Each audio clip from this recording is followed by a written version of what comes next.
respect. Yeah. I think it's time for reality check. Yeah, reality check. Gotta get you back on cold. Reality check. For the young and the old. Reality check. Yeah, to heal your soul. Reality check. Get ready for the show.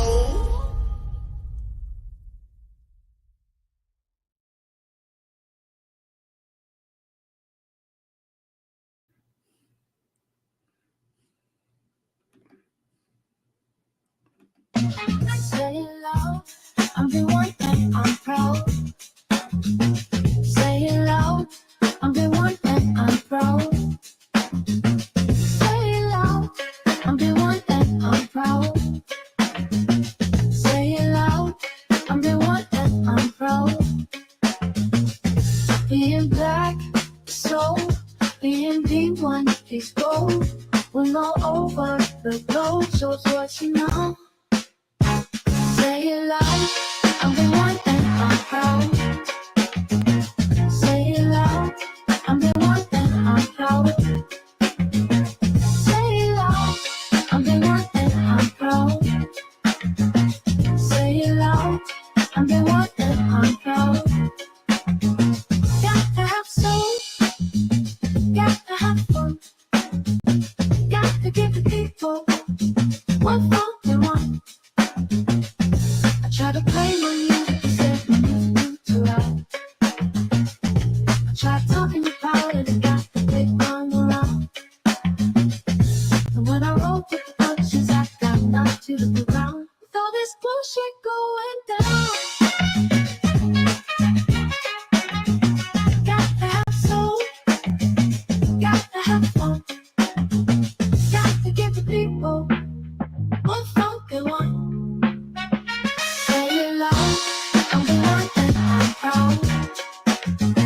Say it loud, I'm the one and I'm proud. Say it loud, I'm the one and I'm proud. Say it loud, I'm the one and I'm proud.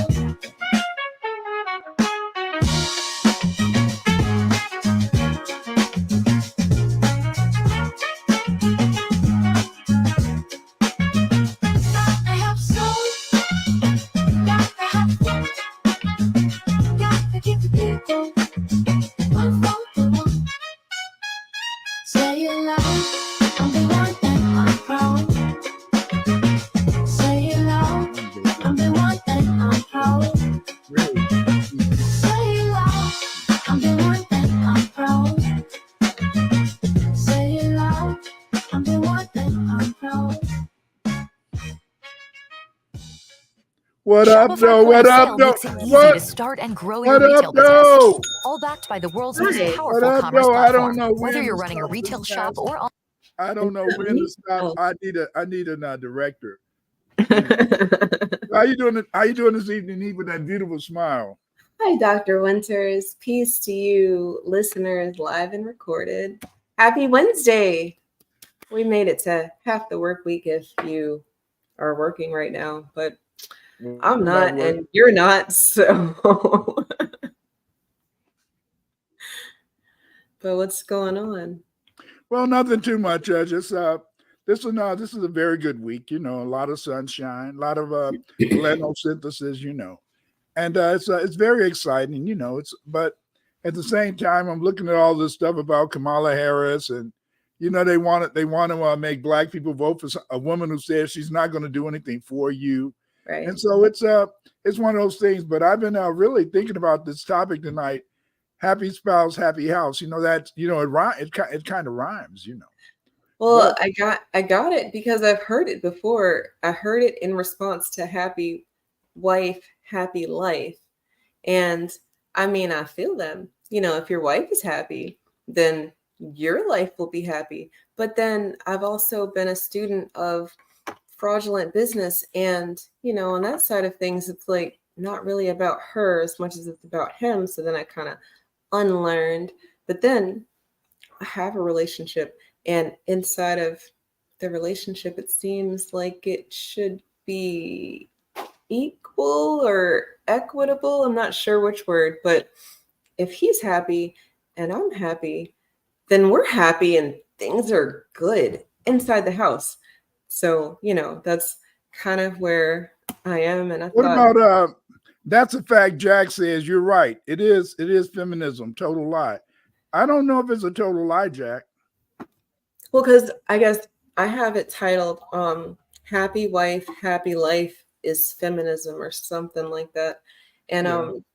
I mean, I think if you think of you first, not you, but me, if it's a woman first thing, then that's feminism. Feminism to me is like a woman, female first, but then inside of that, they started letting boys in. So I got really confused. Like how is it feminism when now boys can be in?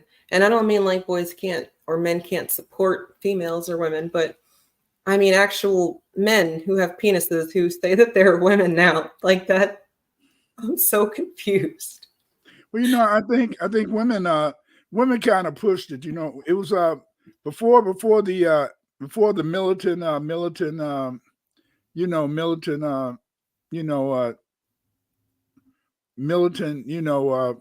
these people, in a sense, these militant trans, black women were always supporting their gay guys or their gay friends, and so they really supported him a lot. But then about what 2 years ago, the trans started with forget about the penis. Why are you worried about the penis? Just look at the fake breasts and I'm a woman.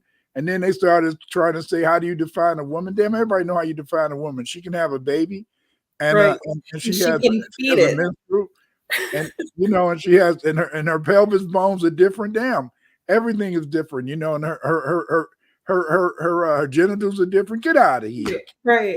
I mean, even when they make the fake genitals, they close up so that they keep vibrating them to keep them open. Keep it open.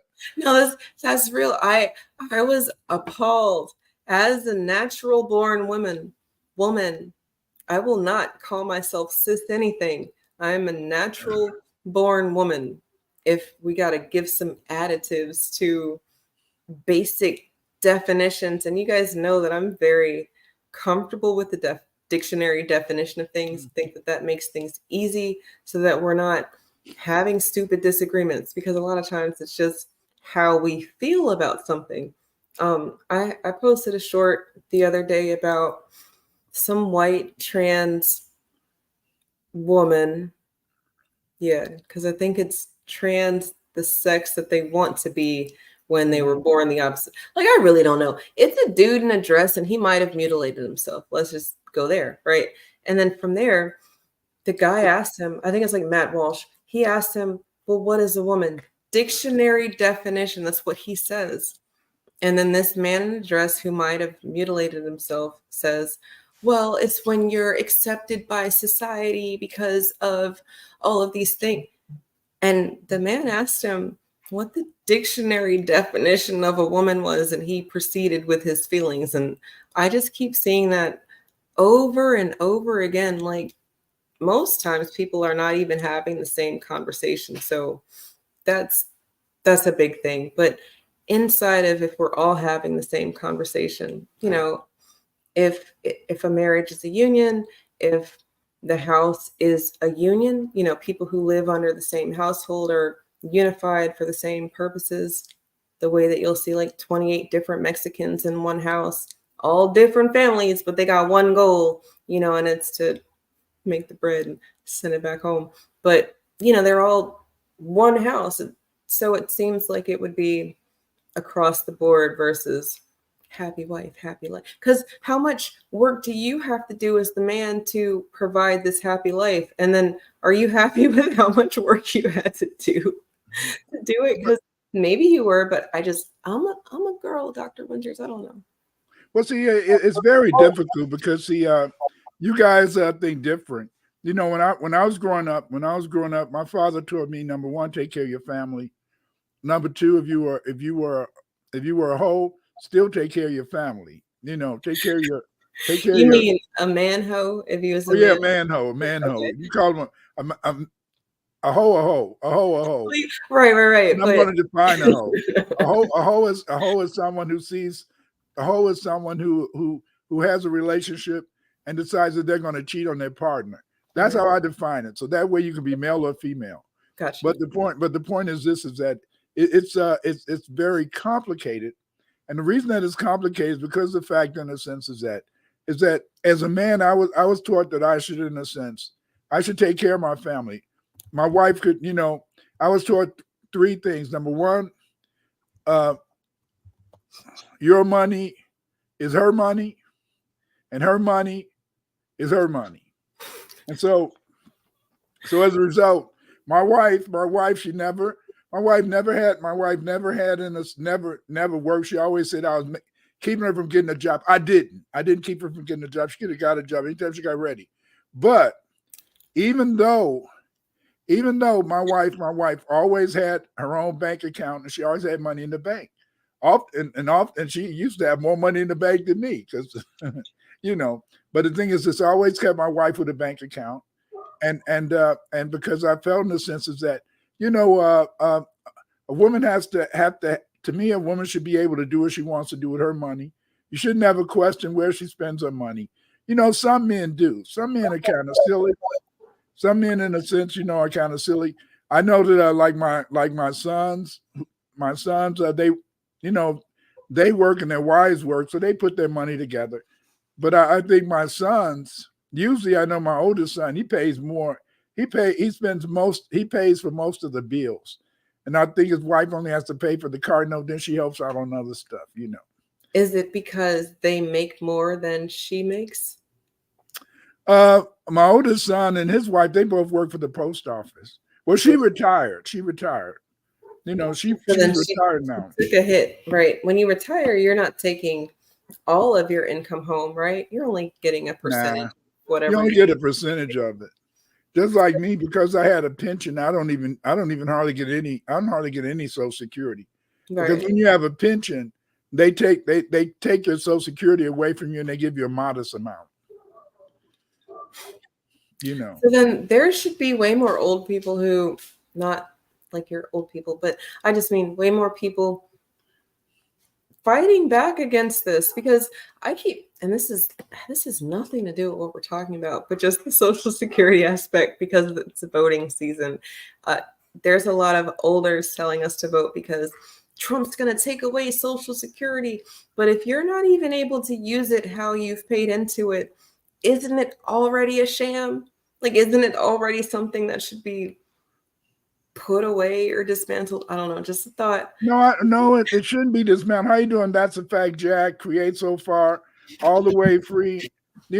I think it's still important, because see, the thing is, this is that, as a teacher, they don't usually take Social Security out of our checks. So then, therefore, a lot of times your Social Security, if you're a teacher, comes from your summer jobs or your second jobs. Mm-hmm. Like I made a mistake when I left Governor State. When I left Governor State, I had the choice to either take all my money or get a pension. I should have got a pension, and because it wasn't that much, but I think I should have did it. This lady I was talking to, she told me to do that, but I'm a man. Shit. What do y'all know? Oh, no, really. Y'all know a lot. Thank you. Sometimes that pause is for a real reason, because what you just said is that you're not getting your Social Security because you have a pension. So maybe the thought and the knowledge really is like they don't take all Social of the Security pensions. As a teacher, they don't take Social Security out of your check. Right. But I'm saying, so as a person who was collecting Social Security, you should have done not the pension aspect, unless pension means that you can collect them and they can all add together so that when Social Security doesn't pay out, at least your pension's paying out. Yeah. And if that's not the case either, then that's a fact. Jack says it's all a scam. Every single thing that we pay into in this country is a freaking scam. And we might have to talk about that too. But It is a scam, but I tell you this is that when I get my pension, I'm a very happy man. You know, and the thing is this is that you know, my sons always say, Pops, you know, oh, what about this? What about that? I say, well, what about this? What about that? I don't give a damn, because see, the whole point is this, I said that, you know, is that I think it's still important. I think they should still give you whatever you make in terms of Social Security. But I made more money as a teacher, and they don't take money out of your check. At least in Chicago, teachers don't pay Social Security. yeah, And I must do not. y'all pay Social Security in Washington? In Virginia, and I have no Virginia. idea what they do in DC. And because it's been a little while since I've gotten a paycheck from Virginia, I don't really remember, but I do know that there's not a lot taken out unless you specify it to be taken out. You know, like there's an extra tax form W-2, W-4, or something like that, where you can start saying, no, take this out, reserve this, pause. They say you'd have to make $1 million. You'd have to make $1 million for those other so-called projects, and most of the time you're not going to make $1 million. You know. You mean like over the course of your life or per year? I guess would have to be over the. They say maybe a year, course of your life, but I mean, how many people make 3 figures? By the time you make 3 figures, you're about to die. Right. And yeah, no, I absolutely agree with that. I just mean that all these systems that we've paid into, Social Security is one we've paid into. I don't necessarily understand pension, except for I think that it means that even after you're gone, we appreciated you so much that we will keep paying you for the work that you did while you were here. But they push it up higher and higher. Like now I think it's what, 66, 70 something. Right, which means that you get your full amount. Yeah, that's insane, because if all of it is just an appreciation, then whenever you are finished the job, then you should start getting your appreciation for it. I don't know, but you know, that's a fact. Jack says you're better off over your working years. I think you should kind of save some money, but it's kind of very difficult because most people I know, most people nowadays, they go from check to check. And I had 6 kids, and since I had 6 kids and a beautiful wife, you know, and I want to do research too, is that you know, I wasn't making that much money, but because of the fact that I kept going to school, like I said, when I started teaching, I already graduated from university. I already had a BA and an MA. So then all I had to do is get 46 hours, then 2 masters, PhD, and then boop. You know, so up here, I don't know about down south, because down south they don't hardly pay teachers ish. No, I mean what you just said. If I had gone that route, like if I had known that I was going to be a teacher, because I didn't. I'm one of those teachers who didn't think about teaching at all as much as, damn, the only solid jobs that we have as Black Americans is like working for the government in some sort of or fashion. And it's like, I'm not working for the post office. I'm not going to war. Fuck y'all. No. But teaching, I like that. And if I could have been an art teacher, that would have been really cool. But those positions are terrible. In those, no, I mean, yeah, but no. If there was an art position right now, I would apply for it. But these people die in these positions. They retire from these positions. Like this job is like gone for the next 20 years if it pops up. In Chicago, you're not going to die in that position. What they do in Chicago is that, you know, back when I started teaching, back in the 70s, 80s, 90s, you know, an art teacher could remain at the same school. But then later, in a sense, they started making, in a sense, an art teacher, in a sense, kind of in a sad matter. Like librarians and art teachers, they kind of made them like you had to have a special budget for them. And so most of the time, the principal is going to get a reading teacher, Yeah, not an art teacher. over So, the yeah, so yes. most of the time, you don't even see an art teacher. And so they have art, and you just and when I was teaching, you might have art, and they'll just say, well, they'll bring a substitute in that day Oh damn. on the art teacher day. They bring in a substitute, and then the substitute would give you that hour, give you that Yeah. not hour, 40-minute period. Right. They give you that 40 or 50-minute period of free time, but that was supposed to be art for the kids because they didn't want to hire an art teacher. Just then, No. it's really funky, because see, how can you have a happy house and be a teacher? It is very difficult. It is very difficult It is. because Go ahead. because I was really mad when I retired. I was really so damn mad. I used to love Miss Poindexter. She was a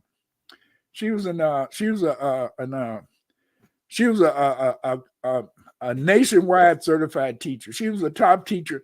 I forgot what you call those people, but she had the qualification. She could teach in any state. in any state. And my principal with her bitch ass, she wanted to fire her.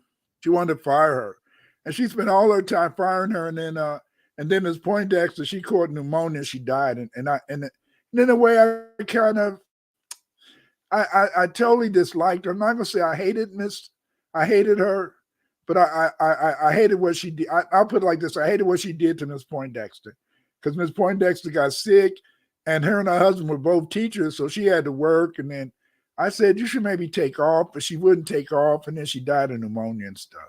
So that hurt me. That hurt me a lot. And the best teachers burn out. And happy house as a teacher, you're right, especially if you're a teacher. All right, so you can be married, whatever. I've worked with a bunch of people who are married but they don't have any children, and then to have children, they're not good teachers either. It's very interesting, and I find that I'm only able to do this job the best way if I can teach my children. If I can't teach my children, I'm not good at home and I'm not good at school, because at school I'm thinking about how much time I'm not spending at home. Mm-hmm. And then when I get home, I'm fucking tired. Like I'm spent all my day with Becky, Brad, John, and I'm not just saying white names just to say, I'm just generic, whatever you want, black, white, Spanish, whatever. I'm not a teacher who only thinks about black children as much as I had a bunch of those, but the white children didn't ask to be here. Like, I don't know how to be like that. But before I started teaching, I was lucky that when I was working on my PhD at Loyola, I met this lady named Jean Watkins, and so Jean, she worked at Governor Station. She said, I was already I was already teaching at St. Xavier, and she said, Clyde, Chicago State Education Department, and that was before I got my PhD, and I taught there for 10.5 years. And I really enjoyed that because, see, I'm gonna tell you, family, get a little weird when you're talking to kids all day after day, and unless you got a wife or a husband, you may not. All you do is talk to kids. That's real. They don't know what that's like. I'm gonna tell you right now, I've apologized to adults because I felt like I was talking too much, because the only people I've talked to all day have been under the age of 12. And it's like, I love them. They're great. But oh my gosh, you know so much more. Like, you're a whole adult out here. Like, I can ask you something and it won't be like, well, and not like children can't give you insights or knowledge or anything, because I promise you, if y'all pause to talk to the children that you're around, you'd find that you learn from them too, as much as they're learning from you. But no, that can't just be somebody's existence, that their whole life is talking to children all day. I'm so grateful to have the reprieve, but then if he works, and then if he's not here, I'm on the phone, and I'm like, oh my god, I know I've been talking for a lot. Oh my god, I've been around kids all day, and I know You feel nobody weird, used to don't you? phone like this either. I'm old, but I'm just saying. You feel weird too because you just be talking to them, and it's not that it's terrible, but it's sometimes it's nice to talk to an adult and Yeah. have somebody to talk to. But Yeah. this whole thing about substitution, Crazy Fire says where I'm from, the class used to go buck wild every time we got substitute teachers. Those were some of the funnest times to be in class. I hated that because see, a lot of times, they couldn't get substitutes. Well, they would claim they couldn't get a substitute, and so then they'd say, okay, well, Dr. Winters, I want you to Yeah, take you need over. to go cover somebody's Yeah, class. you go because they cover can't so-and-so's cover. class. Yeah, no, I And hate and these kids, they're so nice until I get to be a substitute. Then they act like assholes, and they're acting all wild.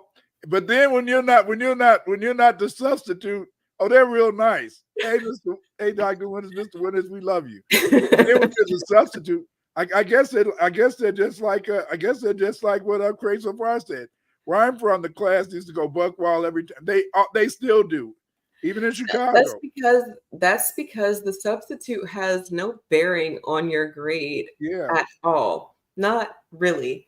I mean, like you might be at a school where the public school that I worked at is not like any of the other public schools in this area, and I feel fortunate that I didn't have to deal with some of the horror stories that I've heard about places around the school that I worked at.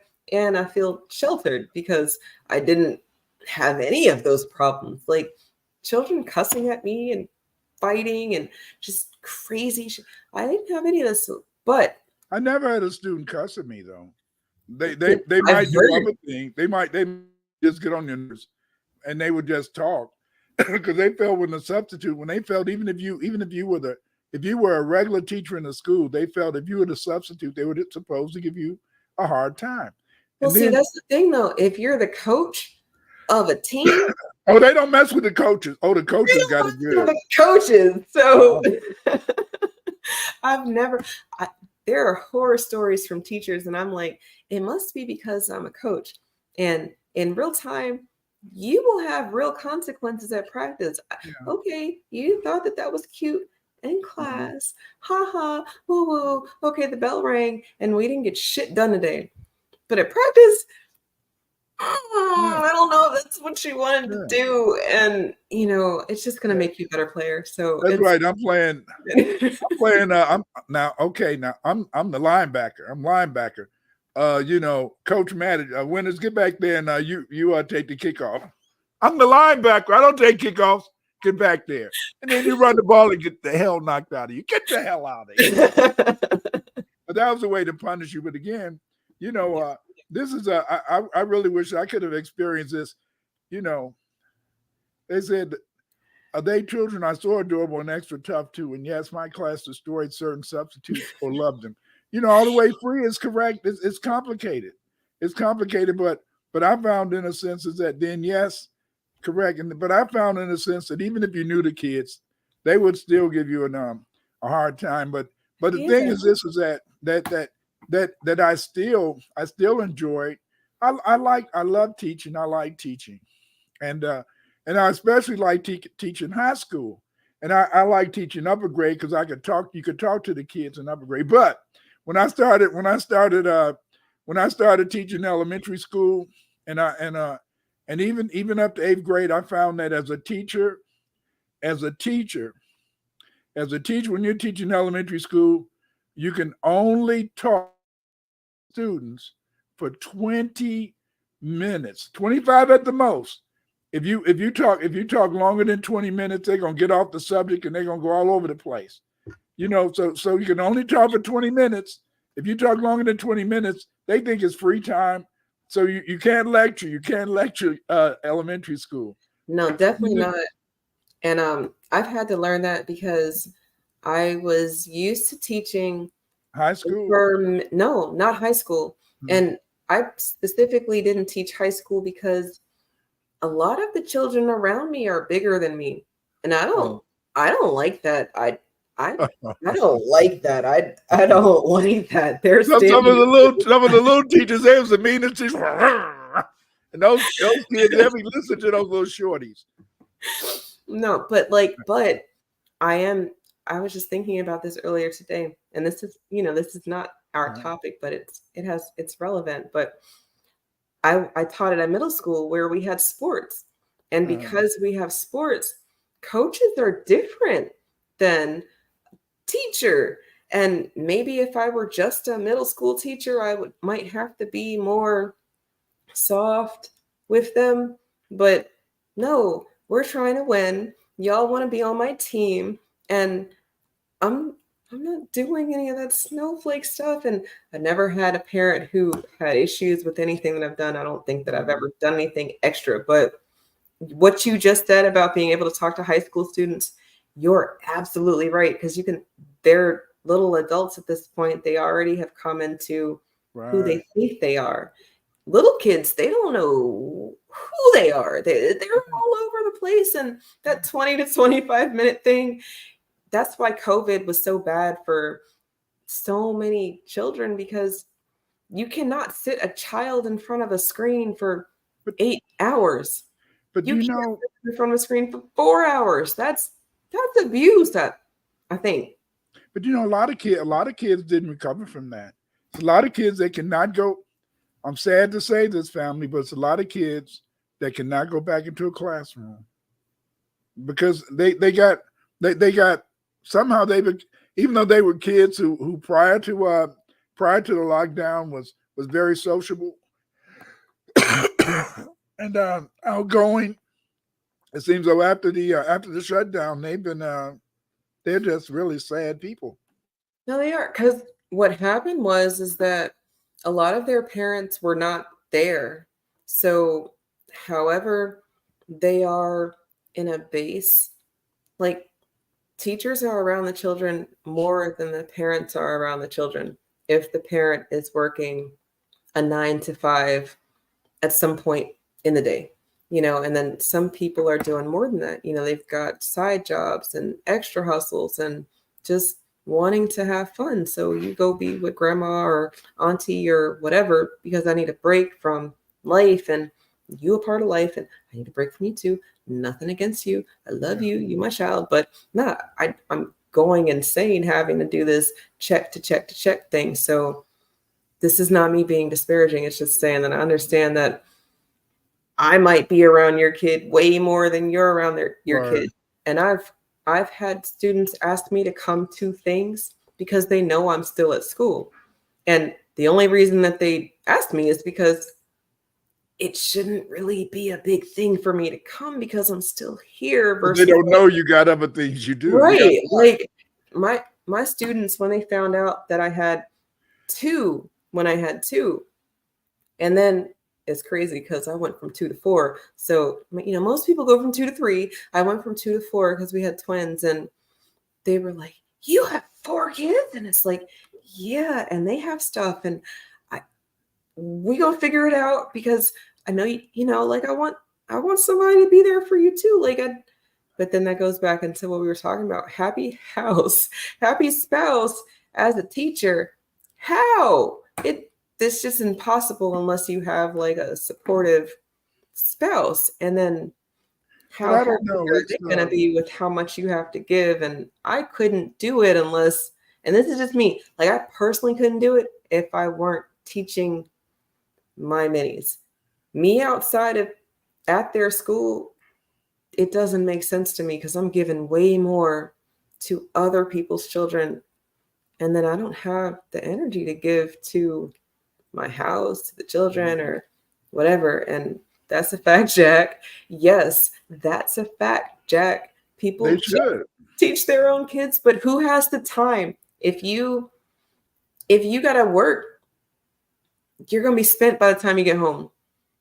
Because most people don't know that most homeschool rules in all the states, I looked this up one year, they're very lax.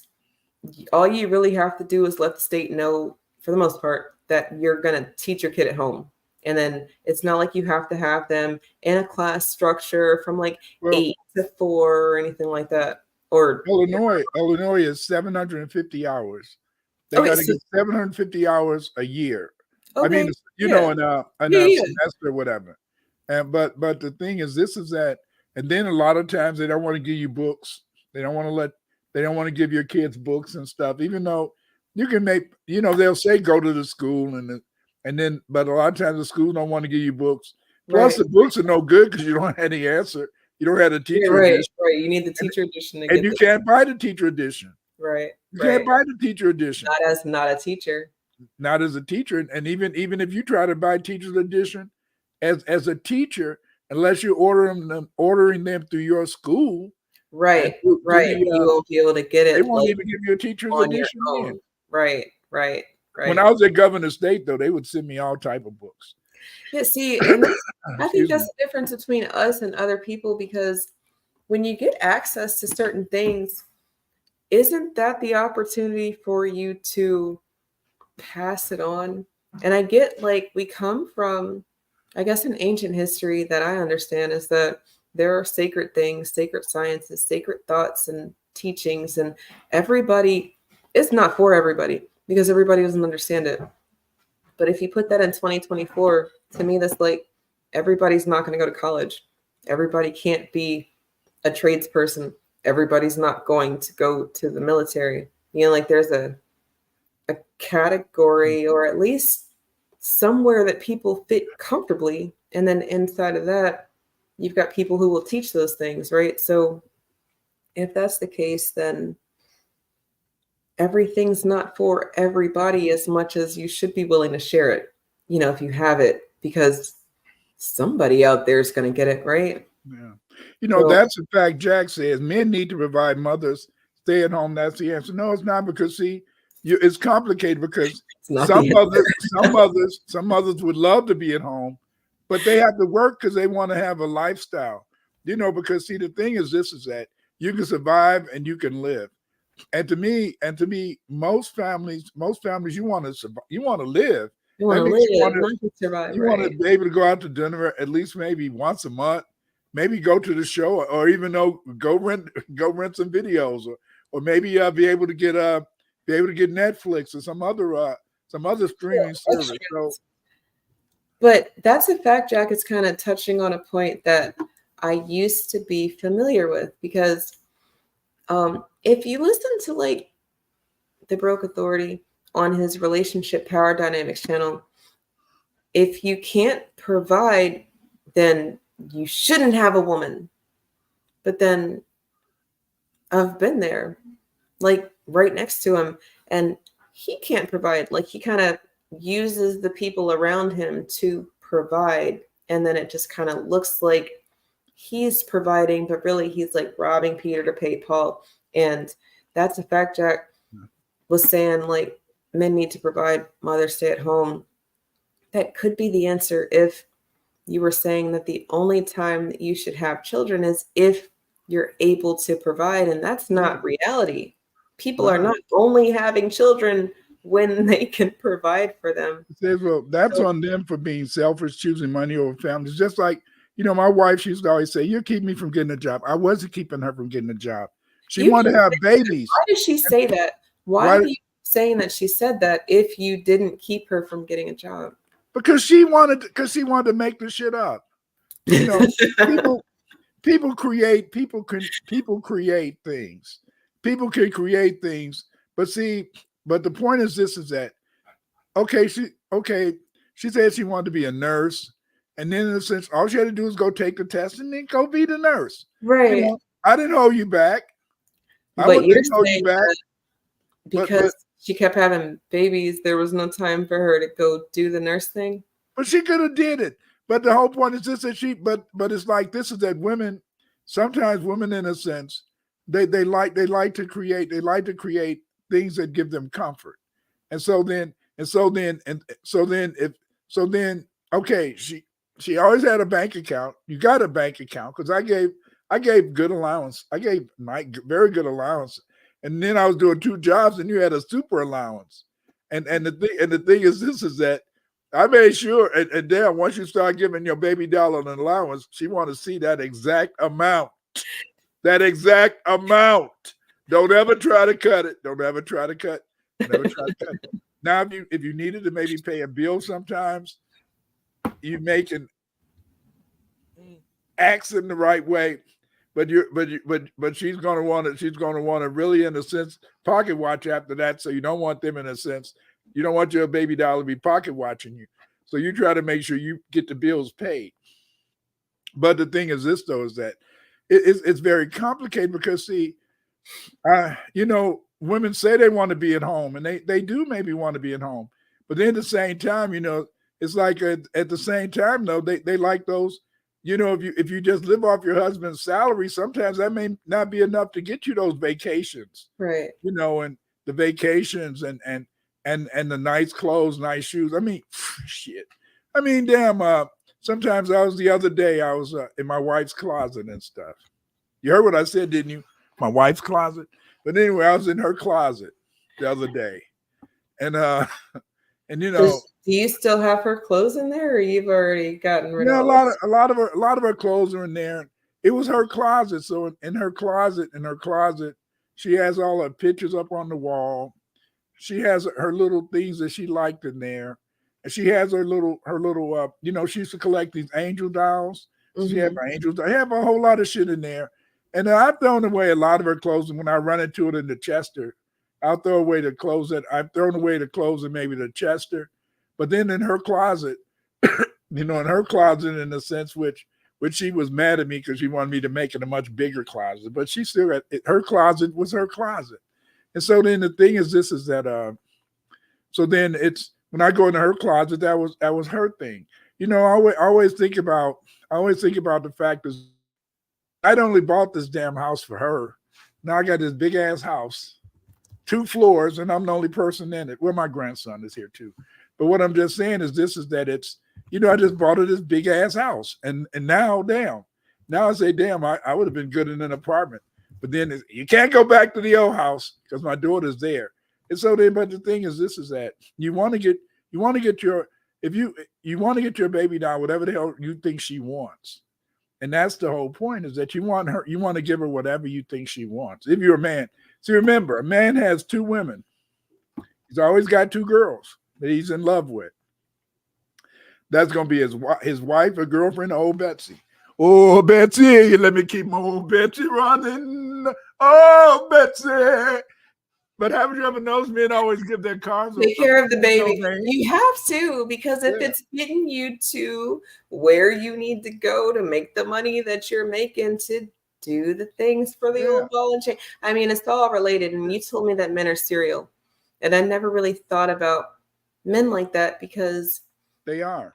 My man is serial and linear and longitudinal and latitudinal, and he's very complex. He think he's complex. He's not complex. Step 1, step 2, step 3. That's why he loses way longer than me. That's why you allow him to win debates when you know that you could really crush him, and you know that you could, in a sense, really make him have an inferiority complex. But as most respectful women, being mean, right? Right.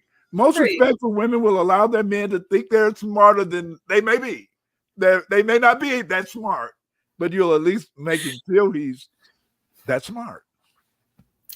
Peace to those women, because it seems like that is an easier move than anything else.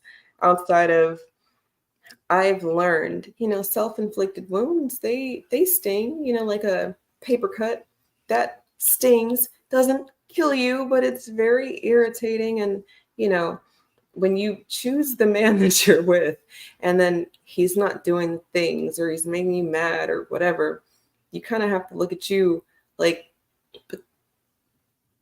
he's only doing what you told him to do, taught him to do, allowed him to do, or whatever. So then happy wife, maybe spouse.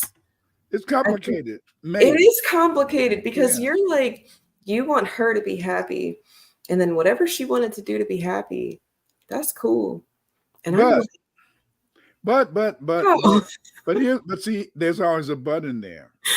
Because see, a smart man understands that his wife wants to be happy, but his wife wants to be told no sometimes. right, Not all the right, time, right, but she right. wants to be told no. And if you say yes all the time, sometimes your woman will lose respect in you because women want to feel that you dominate. They want to feel in the sense that you're in control, even though they allow you to be in control. Because see, that's why a smart man is what my father taught me. My old man was a smart old man. I love my daddy-o. And then my old man said, don't never try to ever make a woman do anything. Because if you try to make her do anything, she's going to do the complete opposite. So you better not do that shit. Don't do it. And see, a lot of men make a mistake because they want to dominate their women. And then they end up with no woman. There you go. Because a lot of times we are really just pushing the button, and because we can, and that's not right. I'm not saying women should. I'm saying women do. And then from there, I mean, really, the female woman is the whole enigma, because like the female of most species is more venomous, it's more vicious, it's more, female lion is the one that goes and hunts for everybody, not like the That's right. male lion can't. He's a pimp. He's a pimp. He's a pimp. All he gotta do is get it up. Right. Now, when he can't get it up, Right. the women will push his ass to the side. There you But go. As long as he can get it up.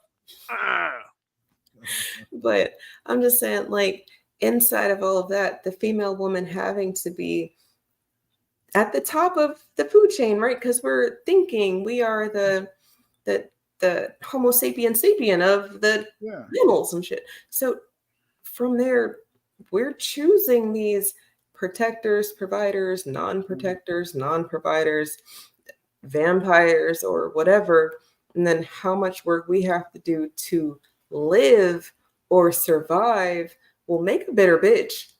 And then you might only want to be, like happy wife, happy life might be because it's a bitter bitch going, she's mad with her choices, and then you have to do all this extra shit as the man to make her okay with her choice. It depends on the woman. Richard Russell Richards said, I think men actually dumb themselves down a bit to make the woman feel smarter. I think some women need to feel they have a slight edge over the male. No, Richard, I'm sorry. Russell, I'm sorry to say this is that. Russell, as I try to explain to you, is that a woman, in a sense, she can use both sides of her brain at the same time. As men, we are serial. We use our brain in a serial manner. Step 1, step 2, step 3, step 4. That's why you can never have an argument with a woman and win in that argument. And she doesn't even have to get loud. She doesn't have to get loud. What's that? What Naughty is in the chat saying, it's very real, because you would be the smartest person she's ever met, right? But then why would she listen to you? Because she chose you, so she's gonna know when you're off, because smart or dumb. She chose you. Like Naughty said, me and my baby moms bump heads a lot, but one day she told me I was the smartest person she ever met. It made me feel good. That's right. It made you feel good. Say that again. Right. It made you feel good. It made you feel good. But Naughty, what you're telling me is that you didn't really believe it, but it made you feel good. Huh. She finally, because then he says, then why don't you listen to me more than Naughty? It's because she knows that she was making you feel good. And we know how to do that. But I'm not going to say like he's not the smartest person I've ever met. But he's also told me that we are way smart. We're just not as smart as we think we are. And I hated that, because I'm one of those women who I can get how y'all think, but then I'm really angry about it because I don't want to be that. But then I see it. There's a pattern. The math is mathing. Yeah. How am I to argue unless I'm saying, I'm that bitch. I'm that woman that's But see, but a smart man is like this, is that smart man doesn't argue with his woman. A smart man, in a sense, he'll argue with his wife or girlfriend when he knows she wants. See, sometimes your wife will do shit just so that you will argue, and you had to study your woman, and you had to know, in a sense, la di da la di da. I'm having a good time today. I'm looking at TV. Use this on a Sunday, and I'm looking at the Bears. Da di da da da da da da. He's over there enjoying the Bears. This is what I think she's saying. He's over there enjoying the Bears. He's not paying any attention to me. I think I'm going downstairs and tell him. I'm going to do something. I'm going to mess the TV up or something. I'm going to do something. Okay, yeah, blah, blah, blah. Getting good. All right. Then she happy. And then I can continue watching the Bears. Go ahead and run that touchdown, baby. You smart dude, Clyde. But I listen to my father. So then maybe that's the issue, because happy wife, happy life might be because it's a bunch of single mama boys or girls out here, and they didn't have an example of this man telling them, look, there's balance inside of your mama's crazy. Because yeah, she crazy, but it's okay, because if she were too crazy, she wouldn't be a mama. Right? Like I wouldn't have chose her to be here with, it's a lot of decisions that are being made for as a boy to be here, right? And it's not like that. As a son, you do not think your mama's crazy. As a son, I have to call one of them mini boys downstairs right now. As a son, you are afraid of your mama. In fact, you're going to try to stay away from around as much as possible, because you feel if she says something, if you make a man, she say something, you're going to be fucked up. Ooh.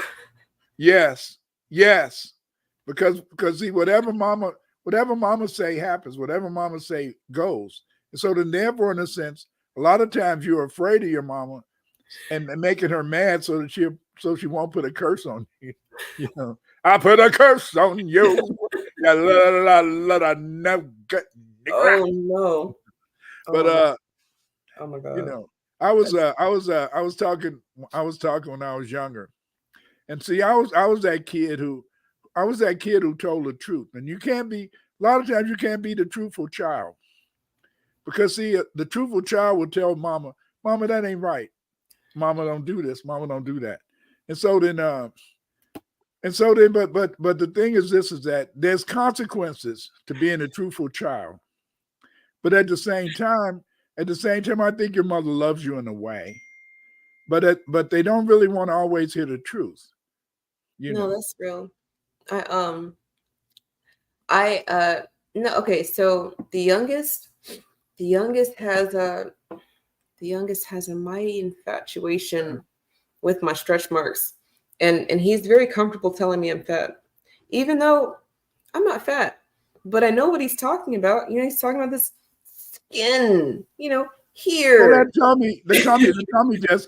tummy just get messed up. One of my friends, she had a terrible stomach. She only had 2 children, but a lot of women instinctively they'll have their husbands maybe rub butter or grease or something, to kind of get the wrinkles down. But a wrinkled stomach woman, that shows a living woman. The dojo man who says, what is he talking about? Plenty of guys I grew up with thought their moms were crazy and lunatics. They feared them but did not respect them. I don't know about those people. My mom and dad were married, and I had a mother and a father, so I don't know about that. Right. Did. And that was what my point was, is that there's a lot of not that going on. And then even if they are married, and it's this like alpha dominant female who has like a beta bitch husband, you get the masculine and feminine, but it's reverse. And then the children growing up in that environment, I feel for them, because it's not ideal. But Yeah, I don't feel bad for anybody if you've made it to adulthood, because that's you right. have You see, something inside of you that yeah. got you here. So like we can't See, be pawning that stuff off on other people. But my father was light skinned. He had gray eyes, and so I mean, damn, he had the two things going for him. And my mother was very dark. My grandma used to say, your dad and says ruin the family kind of, but not. She said not really, not really. Because when I told her that I wanted to marry my wife, she said, Clyde, couldn't you find one a little lighter? My wife is a little lighter than me, but she said, couldn't you?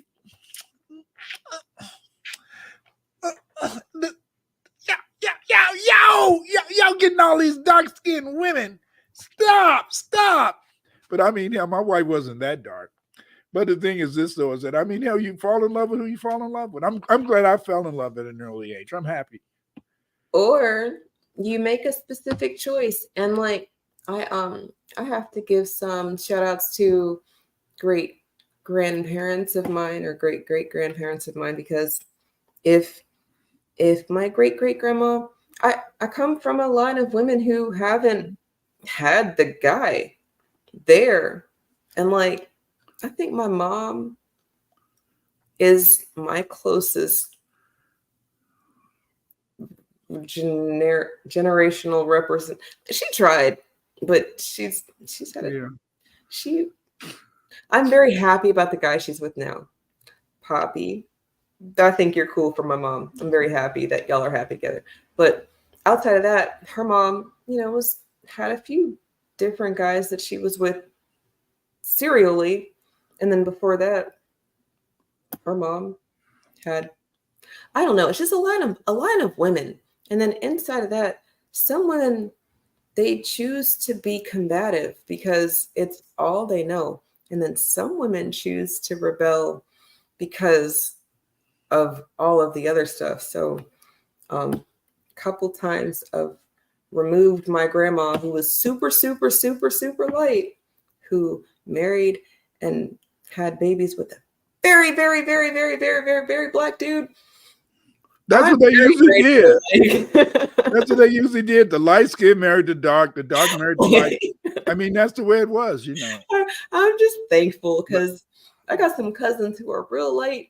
And it's like, if you do that and then you marry white and then you marry white again, your You're melanin gone. might come through from like your nose, or it might be like in your ear. The tips, the vagina or the penis and the nipples of the breast are going to still show your right. your Africanness. And then from But there, other than that, everything else will can burn in out the of it. sun, baby. But I don't know. I'm very. Some people would say I remember my mom and dad. They used to say, Clyde, I guess because they got together when they were young. I was happy to get. I'm happy to today that I fell in love with my wife at an early age. I'm happy we got married. And the thing is that she made me very happy. She made me very happy. And my mother and father, maybe they weren't happy and stuff. And this is when you were, before you went to college, or when you got to college? When did you meet your wife again? In high school? I met my wife in high school. Right. And the thing is that like she had our first baby when she was 16. So then I still went away to college. But when I went away to college, I was thinking about the fact is that once she got 18, I was going to get my baby. And so then once she got 18, the day after she got 18, I got my mother said, come on down. We got to, because she had to sign for me because I was only 19. Right. And back in the day. Back then you had to be 21 as a man. Mm-hmm. You could marry at 18 as a woman, but it had to be 21 as a man. So my mother had to come and sign for me. So, well, yeah, because at 21 as a man, look, I find that back in the day, a lot of things and how they were taught, as racist as they were very sound. Like the things made a lot of sense. When I think back, in a sense, my education books when I was going to university, they're accurate. They said that a man, that the average man didn't even have couldn't even use his hands and all. He wasn't as dexterous until he was 21. And so this is what it said in the child development books. So then I'm way wrong, because I was just thinking about like how, all right, To Kill a Mockingbird, that's a book that I had to teach when I was teaching 8th grade. And, it's a book from the 60s about the 30s. And then in the book, they're teaching about how humanity comes from Africa, and they're, scouts doing the pyramid dance, and she's talking about life coming from Africa. And they couldn't have possibly been saying that white people were the people coming from Africa back then as much as right now. They've got technology to be like, King Tut was as light as this. Yeah. And, it's really strange now because you can just put your own picture on it. But I find that a lot of stuff when you were younger was more accurate than what they're trying to pass off now, because it just was what it was. Because see, people just took it. See, people just took it that the Egyptians were white. You see, Really? Yes, they just accepted the Egyptians were white Right now, and I used to go information. when I used to go into the Natural History Museum, and I would take my kids, and we go, and it was kind of funny because when we would go to I used to love the Natural History Museum. Me and my wife would take our kids, and you got 3 kids behind you, they're holding their balloons. We used to have to take their balloons and and tie them around their hands so they wouldn't fly away. So we're walking, and you got about 3 kids behind you with balloons in the sky. And so then, but whenever we would go to the Natural History Museum in Chicago, whenever we would go into the Egyptian section, the white people would look at the Egyptian stuff, and then they'd look at you, and then they'd look at that, and then they would hang their head. Because then they had to admit that, damn, he looks like the Egyptian. He's more like these people than I do. Yes. Yeah. That's crazy. But yeah, Elizabeth Taylor, she was Cleopatra, right? And then Angelina, doing Tomb Raider. They try to do these non-melanated women, and maybe it's just because of technology and science, but you can't tell a child today that this is the geography of the world, this is where the equator is, and white people need sunscreen. You can't do that, because they're not going to equate this to mean this as much as they can see you trying to put yourself on it. So like your skin was more strong back then. But there's a lot of us. Your skin's so strong now. But see, a lot of us have been brainwashed, and a lot of us go to the beach and have sunscreen too. Absolutely. We don't really need it. Right. They told us that all people need it. The sun is harmful, and it can be. I mean, the sun can do many different things, but I really think that our removal from the soil really glitched a lot of us, because when you have your hands in the soil, some things just make sense. And then when you have never touched the soil, you won't understand some things because it's not there. And then people laugh at people who hug trees, and I'm like, that might be the most realist encounter this person has had all day because of all the fake people they've been around. But you're right. You're right in a way, is that when you touch the soil, but see, the thing about touching the soil is that you don't have that cosmopolitan attitude. And so you don't know about the world. And so then a lot of times, in a sense, that I'm so happy I grew up in Chicago. I'm happy I grew up in a segregated city. I'm happy I grew up where Black people lived here and white people lived there, because it made me grow up loving myself. It made me grow up loving myself and loving other Black people.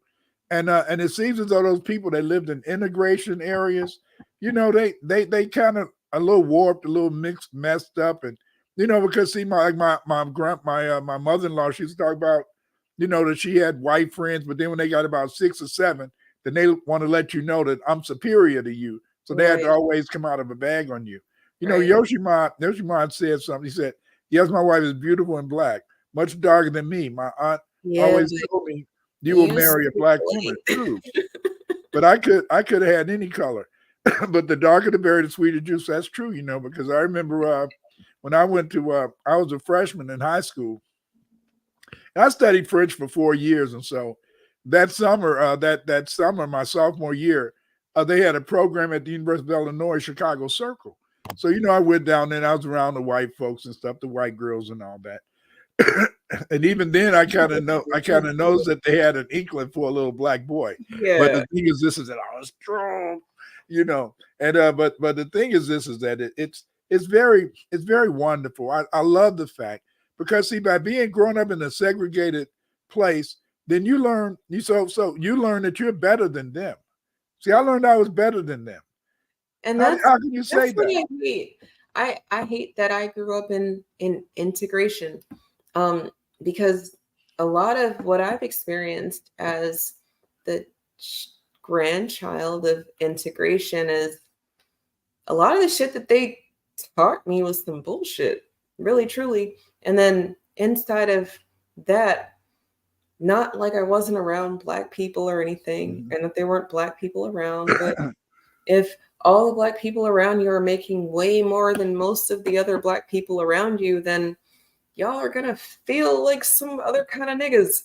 And then inside of that, I didn't feel better then because the white people around me are like, you're just a nigga, right? So it doesn't really matter how much you make. And then Dr. Winters, inside of that, being a foundational Black American where I grew up is impossible. I have no idea how my parents were able to do some of the things that they were able to do, except for just divine timing. And then you don't want to find out either. No, we're just gonna leave that. Yeah, let them. You don't want their life. That their life was bullshit. Their life was hard. You do not. Don't think about it. Let me explain you why. I cut you off, and I cut you off for a reason. Because see, if you start to think too much about different situations, your soul will make it so you have to experience that. So you have to be careful. You have to be careful what you think about. So your soul, damn, I wonder how I feel not to hardly have any money. Your soul, you want to find out how not to have money. Your soul say, damn, I'm gonna fuck with your job. I say what you think. It's definitely be careful what you wish for, and or you have to be so specific because Black people said cut the check, right? Listening to Jeremy, cut the check. And you know what them fuckers did? They cut the check for everybody making less than $100,000. Like, come on, we didn't learn from Aladdin and Will Smith being the genie. And Yoshi, as a person darker than you, I've also burned in the sun. But here's what I've learned. It was directly related to what I'm eating. And if you stop eating a lot of bullshit, if you have melanin inside of you, it will protect you from that shit that they're not protected from. And then you eat bullshit. And you're smart. And now that you're smart enough to know not to keep sitting in the damn sun to get right. No, they say, oh, I need to get dark. Oh, and then this is dark because they treated it, right? And then all of this is swollen or all of that. Then they get those wrinkles by being in the sun too much and trying to get all that tanning. No, but that's the thing. I've been around one of my old bosses. They're white, and I'm talking like WASP, right? Like what WASP, right? White Anglo-Saxon Presbyterian white, like the original whites. Because this is before they started saying, Italians are white and you're white and everybody who has white skin is. No, these are the white people who are racist against the white people, right? The ones who extra burn in the sun. They if you farm, if you're on the land, you get a farmer's tan. Yeah. And you are tan and you didn't burn. And it wasn't because of sunscreen. It was because of how you lived your life. People who are farming and living off the land, they're not eating a bunch of bullshit. They're not eating a bunch of chemicals and feeding their body with processed stuff. They are living off of the land. And because of it, they're getting extra protection from the sun. And that's all I've really told people about. But they still die of heart attacks and they still die of high blood pressure because no matter how living in America, Your biggest problem is either the lack of money or not enough money. That's your biggest problem: the lack of money or not enough money. Yeah. You know, I remember when me and my wife, when I was out of work once, and my mother said, "Well, now, let's see what love gonna do for your ass now." Well, I said I made it, but the whole point is this: is that I think she just wanted to prove to me that I got married too young. But I'm happy I'm happy I fell in love and But got what married. how old did you get married? You said 20. 19. I was 19. You My were wife 19 and she was 16, 18. 18. We had our first baby. You're only a year apart. No, 2 years apart. Because see, we had our first baby when she was 16. She was 16. Right. And so then, but that was 68, 69. She was 16. And so I was, so she was 16 going on 17. And I was going on 19. You had your first baby. My mom is as everybody back then had their babies around 16. Hell. No, I'm saying in 68. That's my mom was born in 68. So y'all had you like my granddad, but no, not really. Like, old granddad. It's kind of cool to be able to talk to someone. Neither of my grandfathers would have been around at all. So like that experience I'm getting through you, and then he's got some grandfathers. I think that's pretty cool. But I come from a line of women. It's a bunch of females, and then happy wife, happy life. This is what they engrave. What you said, have your own bank account, have your own money. His money is your money and your money is your money. That's what my dad taught me. Female centered, but right, like it's coming from somewhere. They learn that shit somewhere. And then, okay, you don't have a man there to tell you what to do with your money. But if you came from your money is your money and my money is your money, then at some point the Black woman said, no, I'd just rather struggle and make my own money than have to deal with that's y'all. That's your generation. Well, and that shit's insane. So happy wife, happy life in this day and age seems to. But I could do that. But you can't. But that's because you come from where you're coming from. More of y'all had an example of masculine and feminine energy in the house. It wasn't just that. Back then, in a sense, back then the money was different. I could have a home and my wife not work. Now my sons, they're not going to have a house and their wife don't work. You bought your house when you guys bought a house. You bought a house, or you like did the apartment? I know you lived on the dorms and stuff when you were. Well, I lived in dorms, but then when I came to Chicago to get my first house, I was doing construction work. But then my father, in a sense, he got me fired because he was afraid I was just he was afraid I was just going to just do work. I was just going to do construction work. But I had he wanted you to do more. Yeah, because I had a master's degree. Yeah, he said, get out of here. That's crazy because construction work now is going to make way more than. Yeah, but I was making the money so I could get the house. The other shit was going to come, and it did come. But again, you know, my father, that's what he felt. And he listened to the people on the job, you know. And so then, but I still got my first house in 76. All right. So like in 76, a house cost $50,000. Yeah. It was like a 3-bedroom, 2-bedroom house. It was in 2 baths. It was 3 bedrooms, 2 baths. Yeah. Okay. So then that's older than me. And then now $50,000 would not get you anywhere. Like you would have to buy something that's broke all over with shit that needs to be repaired. Probably. But that's because they want. That's because they want that. They want those heavy down payments. You know. Right. Like they want maybe 24,000.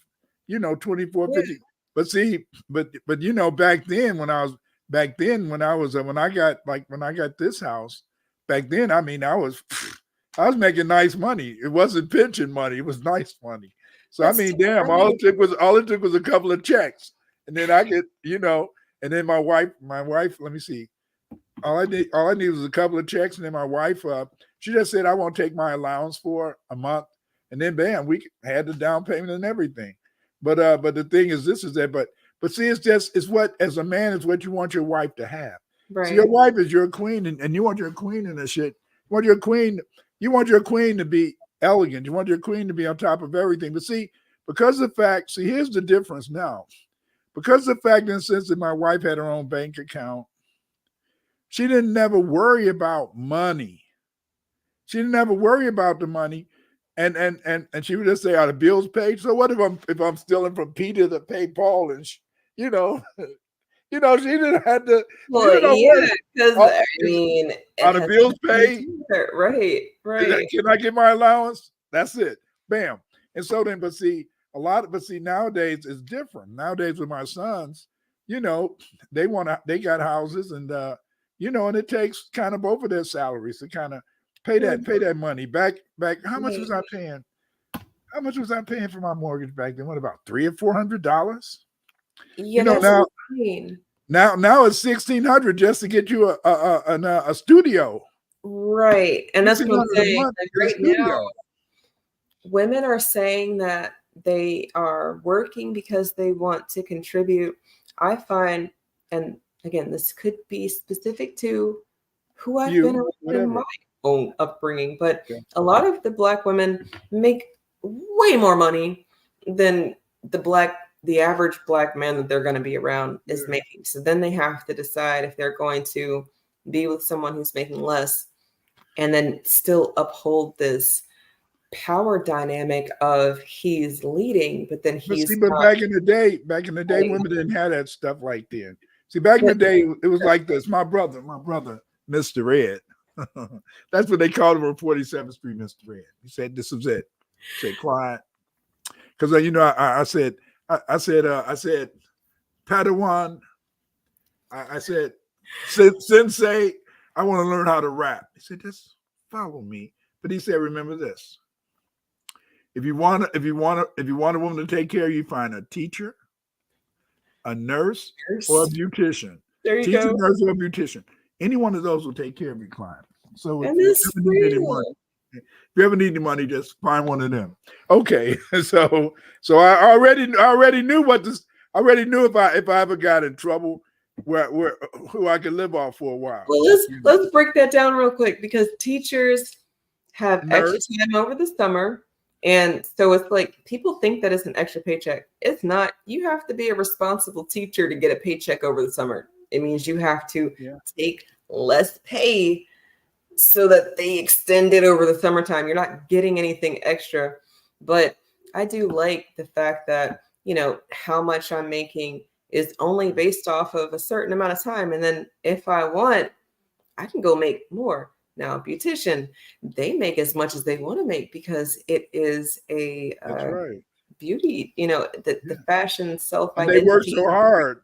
Yeah. They work so hard that they'll take any man that'll come there. Come on, please. Will you be with me, please? Well, no, I would say that about the nurse. The beautician taking care of you is because she has it. It doesn't take her a lot.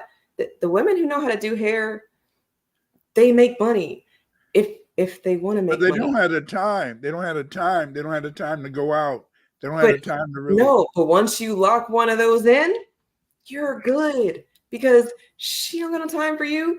She making money. And then when she does have time for you, y'all can spend some. And then the nurse, she can take care of you. She knows some things about some things. And also, they make a lot of money. And then extra time. My ex-husband's stepmom is a ER nurse, or was an ER nurse, and that overtime money is like crazy.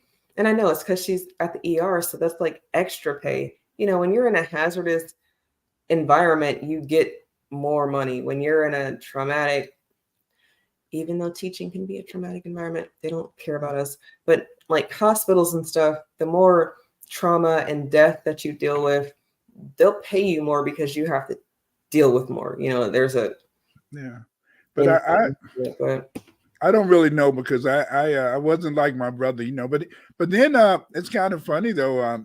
He lived off women until he got one in his 40s.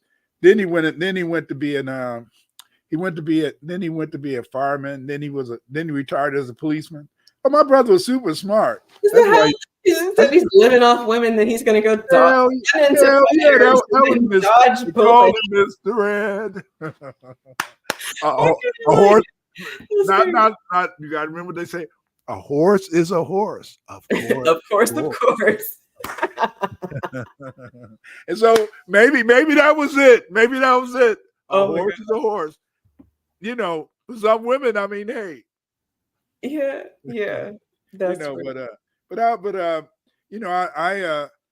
I was thinking the other day that I'm very happy. I'm very happy that I fell in love when I fell in love. I'm very happy that I met the right woman at the right time. I'm not mad at nobody else.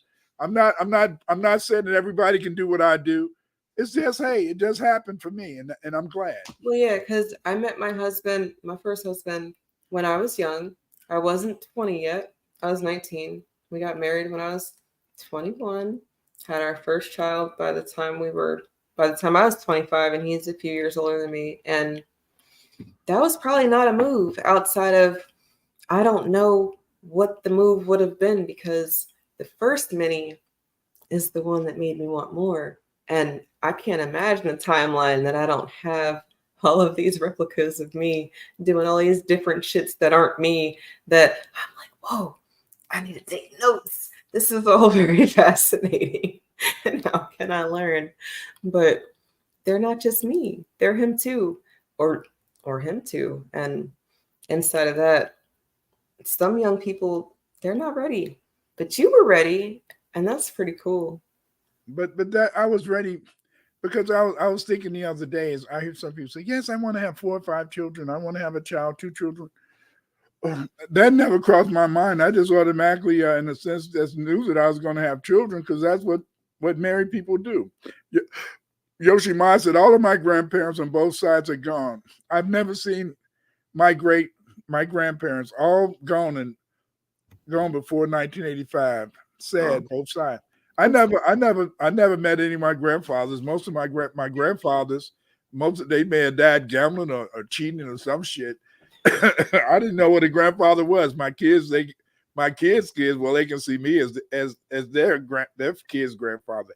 Yeah, back then some dudes had money for 2 whole families.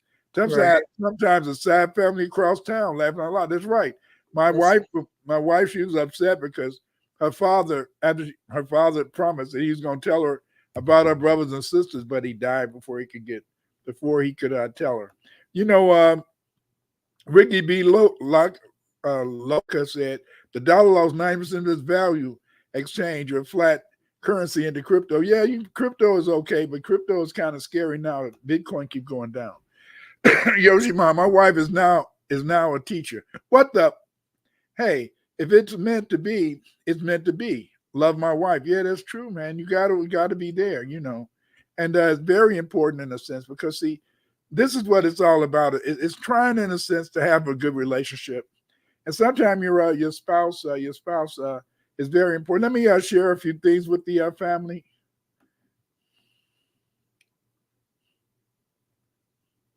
So dreamy. Hey, I've just written a new book, History and Culture of the Black Aboriginals of America. Yes, I've written a new book.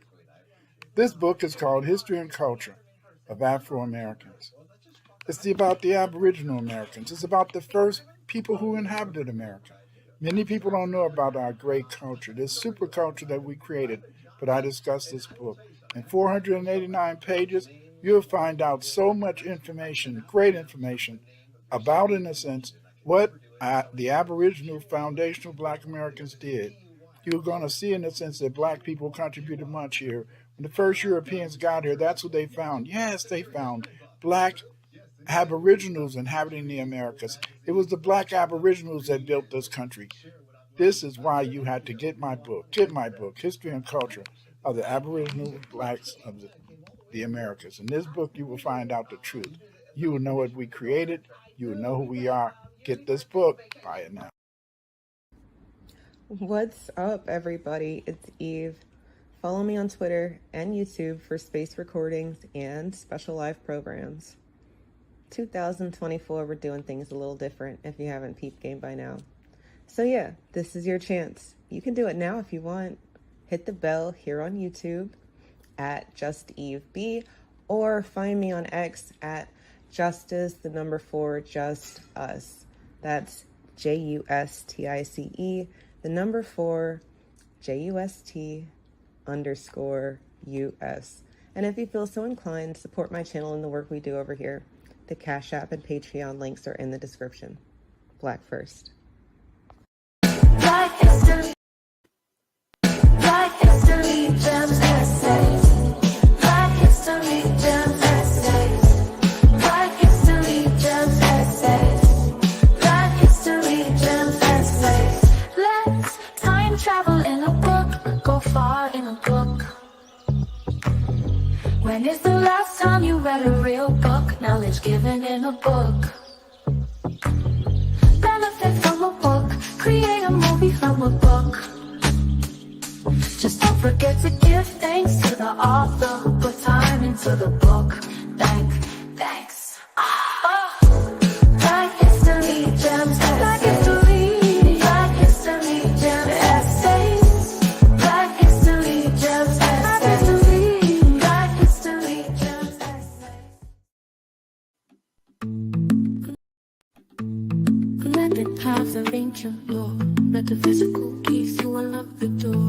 A book written by Jada Pessoa, with the guided visions of Yoshimo. Ancient black spirituality, galactic celestial symphony, cosmic melanated energy, the spirits are within me. Our history. Ancient black spirituality, galactic celestial symphony, cosmic melanated energy, the spirits are within me. Our history.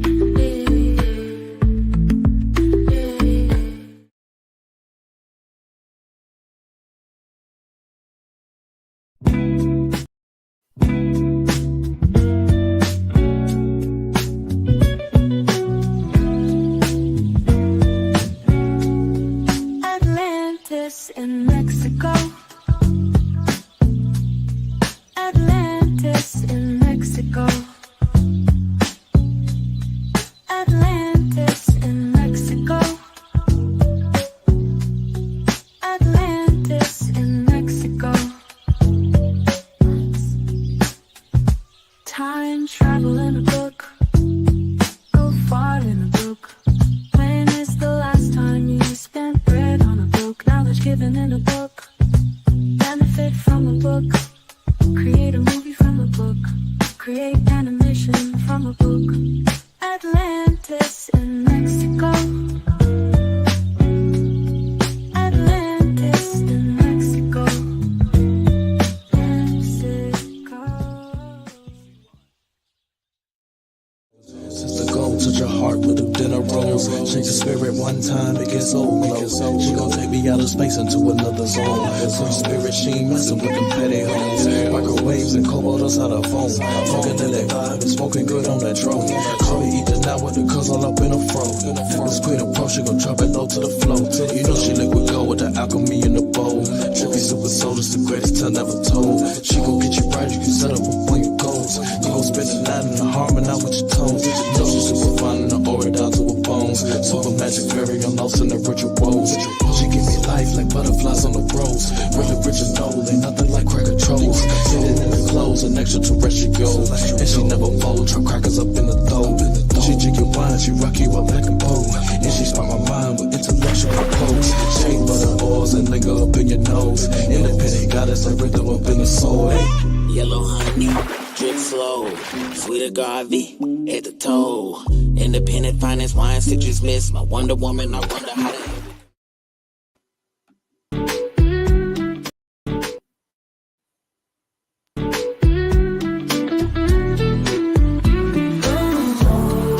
Black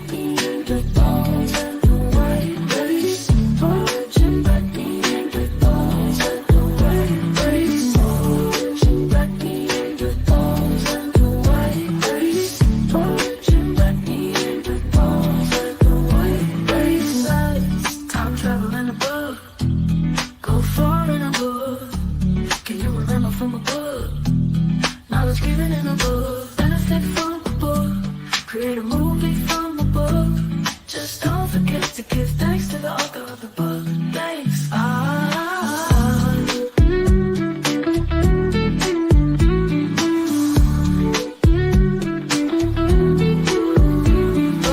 Origin, black Neanderthals and the white race. Origin, black Neanderthals and the white.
Did you want to play this? Well, I guess it's not anything to play as much as it's just a post of a thought. And I have to be honest about pretty much everything because people are listening to me. And a point that you've made in the past about when people are listening to us, they think they know us, right? And then I think I'm a pretty transparent person. So if someone thinks they know me, it's probably because they've seen something that they identified with or resonate with. And I saw this today, and I think it's related to our conversation because this is where I used to be, listening to someone like this. A woman can be good on her own, but she can never be great without a successful man who's tough on her. But then when I'm talking to you and other married successful men, I don't know if it's about being tough on her as much as it's about just loving her. It's loving her. Right. It's loving your woman and letting your woman be whatever she wants to be. Because see, the thing is that if you try to tell a woman what to do, your relationship is over. Women are not going to, fellas, if you think you're going to keep a woman by telling her what to do, you're a damn fool because she's going to leave your ass. She's going to quit you. Because the thing is that you cannot run a woman. My daddy taught me that. My father taught me that you cannot make a woman do nothing. And if you try to make her, she's just going to rebel. So you got to let a woman do her thing. And if she respects you or loves you, you guys will work it out. But don't ever think you can be tough on a woman to be so, oh shit, who made that shit up? Is that something from Jeremy? And look, Jeremy posted that today. And Jeremy is full of shit. That's why he don't have a woman. That's why y'all taking him to court. Look, man, Dr. Winters, Clyde, Baba Winters, that's exactly right, because I find that the loving her part, people say tough love. Oh, it's tough love when someone's being tough on you.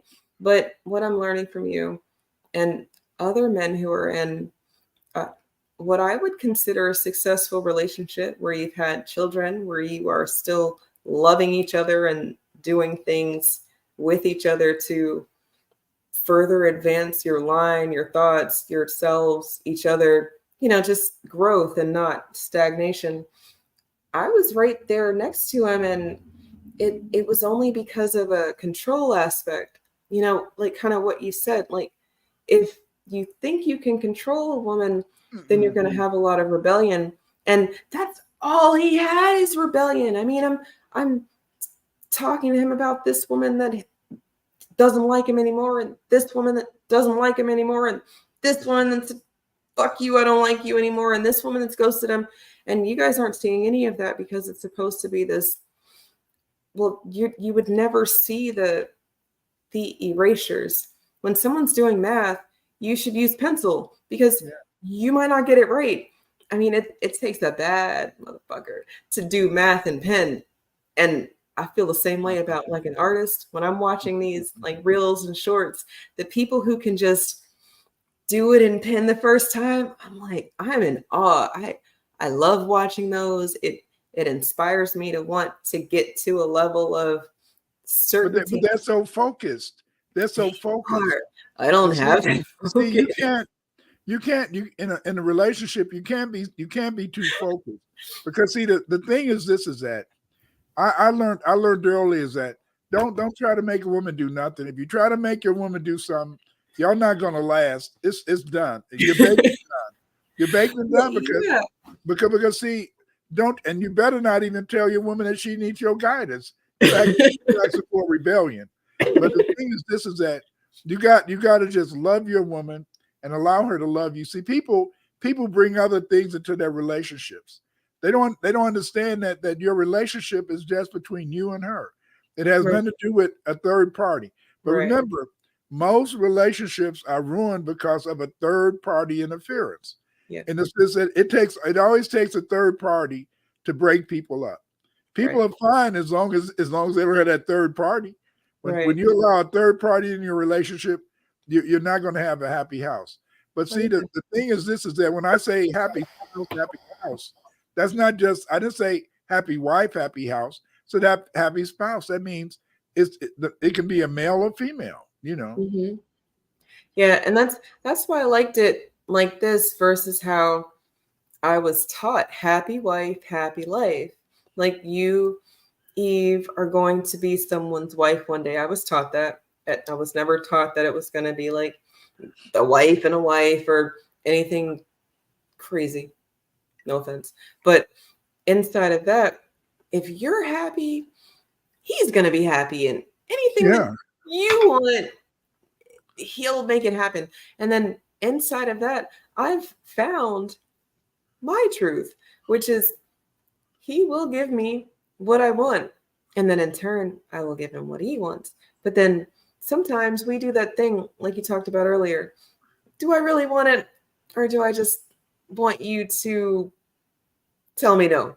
And I don't really want you to tell me no. So it's not going to be on something I really, really, really want. But you will tell me no because there has to be some sort of boundaries. If I can walk all over you, then you're my child at this point. Like, and this, I see this all the time, men saying that these women are treating them like they're this woman's child and not like a partner, a spouse, or a head of household or anything. And it's like, well, maybe it's. But see, a lot of people don't understand what a partner is.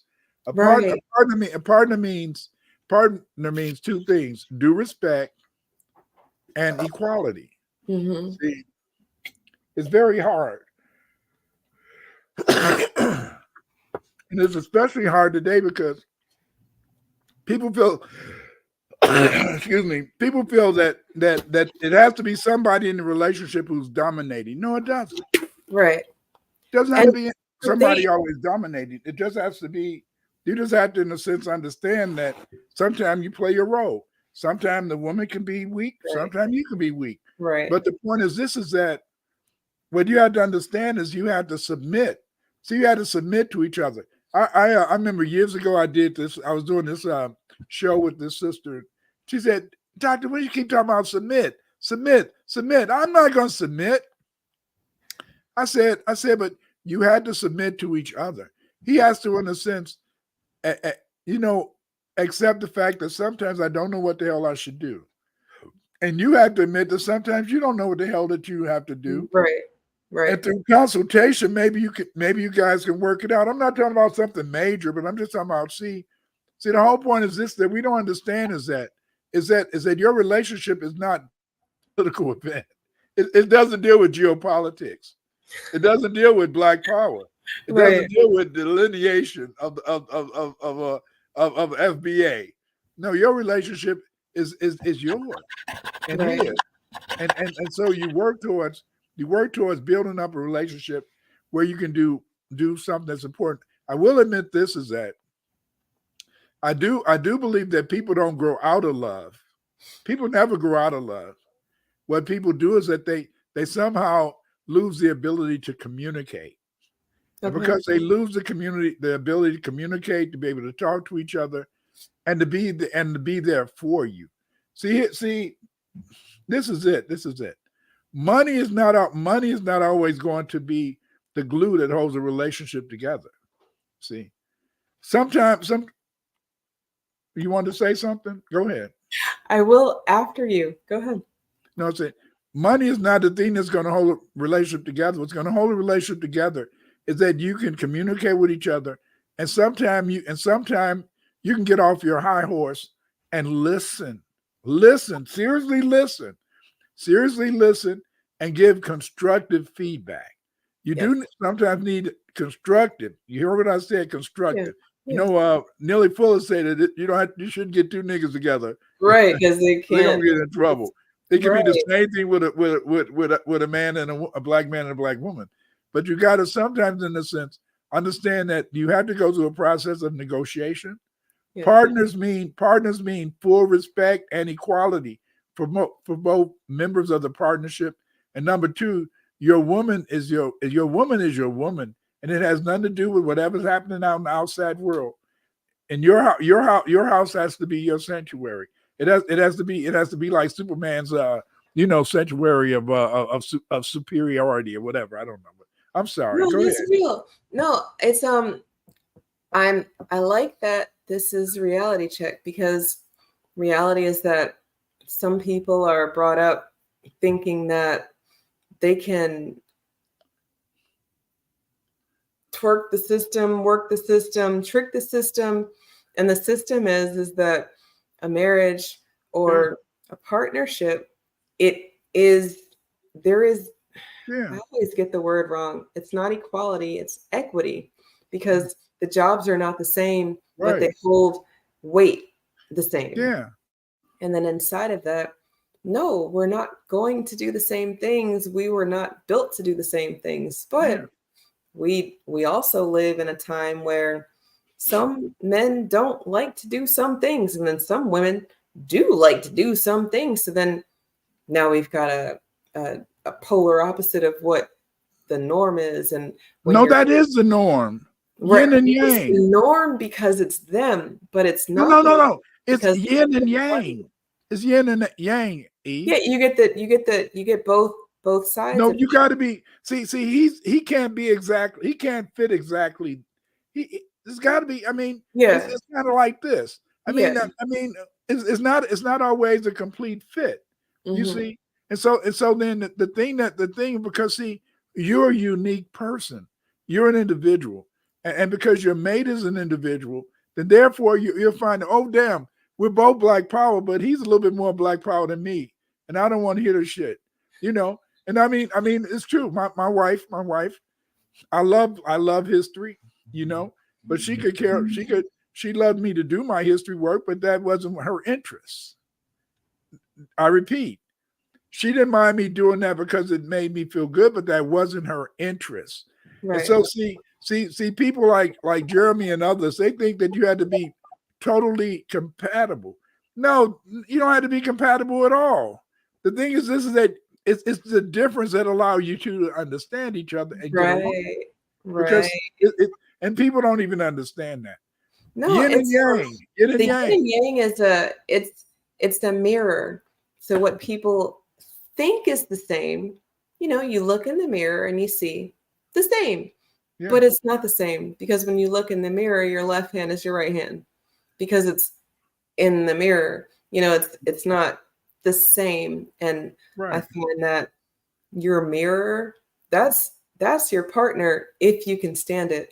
But we live in a society where you don't have to. He can't do bad by himself. He can do bad by himself, and y'all can just be you can't always be your partner's mirror.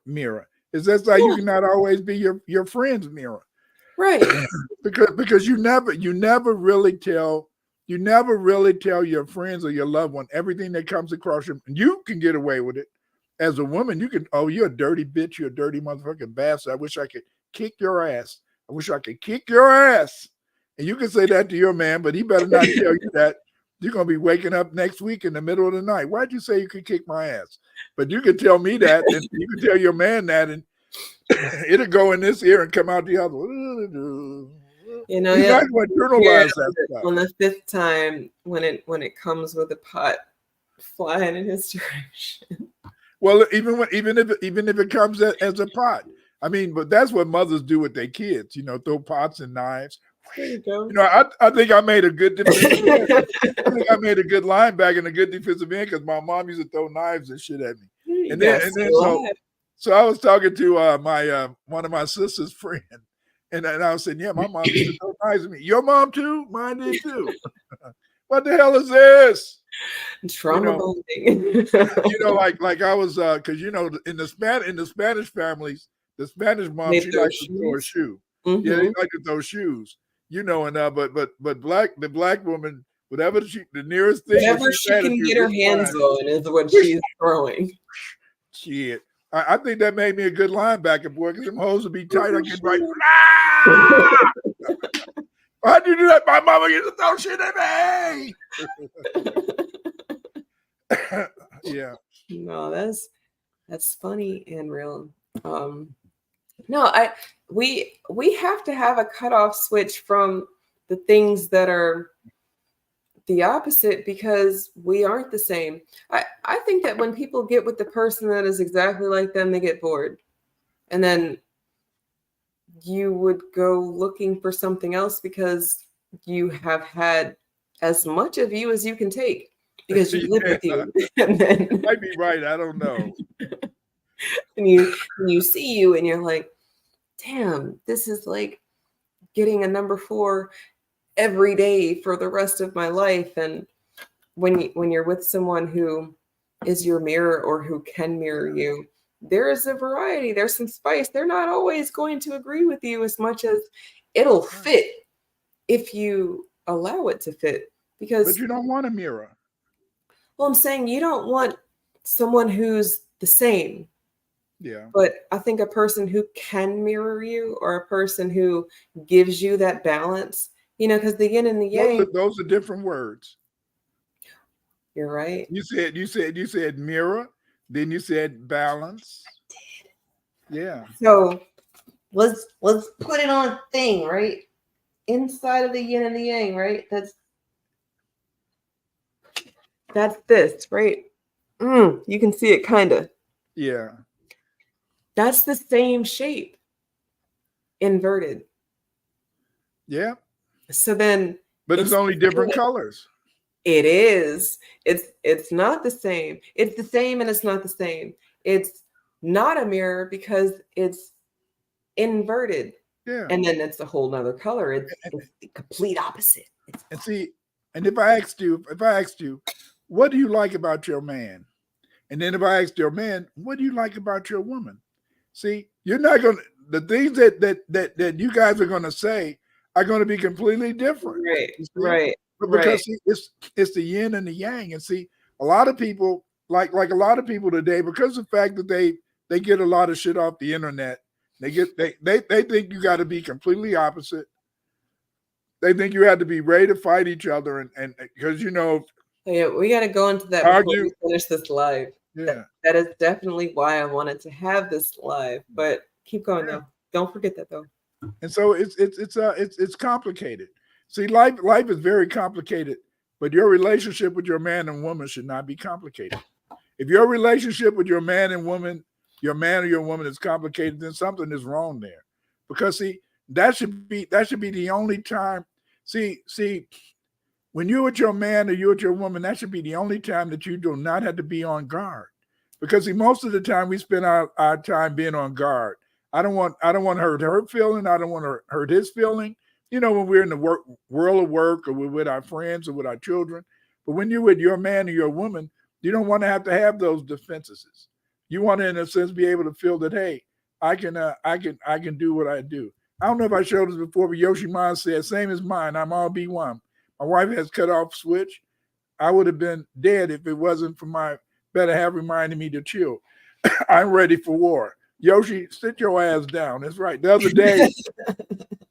day, I had to take my last week. My daughter, she had to go in and she had to have she was going to have my grandchild, and so then I went to pick her up, and so since she was in the city and I live out in the suburbs, I came into the city, and so I was waiting at McDonald's, and this guy followed me, and he said, he came behind me and he said, "You hit my car." I said, "How could I hit your car?" "You hit my car." I said, "I did not hit your car, you see." And so then I said, "Anyway, get your damn car out of my way, because I got to take my daughter. Look at her. I got to take her to have the baby, because she grabbed her baby today." So I said, "I don't have time for this." And then later, my daughter said, "Damn, Pops, I think he wanted to shoot you or something." I said, "Damn." I said, because it was funny, because last week I thought I was going to die. And I said, "Damn, that's weird," you see. But I said, hell, I don't have time for that bullshit, And because see, I don't have time for that bullshit. Because I know when it's my time to die, I'm dead. I'm gone. And I don't give a damn. Well, they said, "Stop talking like that," because I said, "Well, that's you." But I said, your mom dead. And if I'm dead, damn, y'all gonna still make it. I said, one of y'all said the only reason I'm here so y'all can borrow money from me. So what the fuck is this? So I don't know. But again, it's very complicated, Eve. But the thing is this is that you have to, it's hard, but see, we make our mistakes because we wanna feel we listen to too much modern stuff. See, your home should be your sanctuary. Your man or your woman should be somebody that you can talk to. I didn't say talk at dinner. You see, that's why a lot of times your wife is saying, you didn't listen to me. Yeah, sometimes I don't listen to you. I'm not going to tell you I'm not listening to you, but I'm going to at least pretend. And I'm going to try to hold on to at least one or two words you said. So when you ask me, was I listening? Say, yeah, what'd I say? Yeah, you said, yeah. Anyway, I got to go to the bathroom. I'll be right back.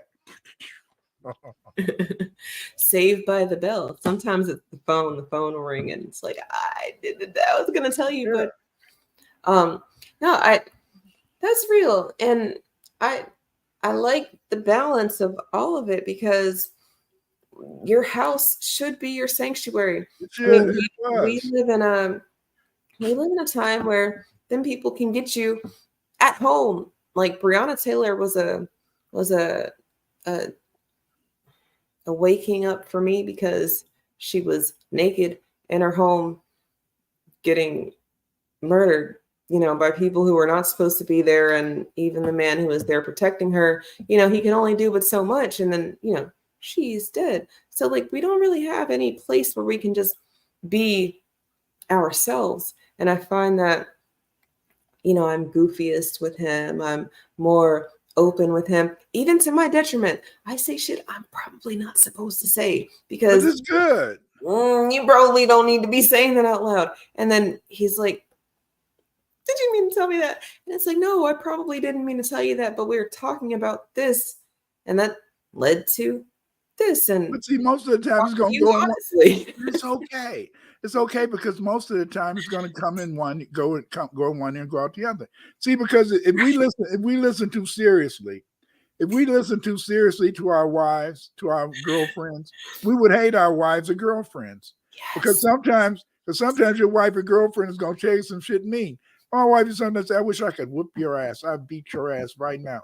Now, see, if I took that serious, if that would have been a man, we would have been fighting. That would have been fighting words. I can't take that. But see, this is why we do the stuff we do. Russell Richardson, this is why we do the stuff to do.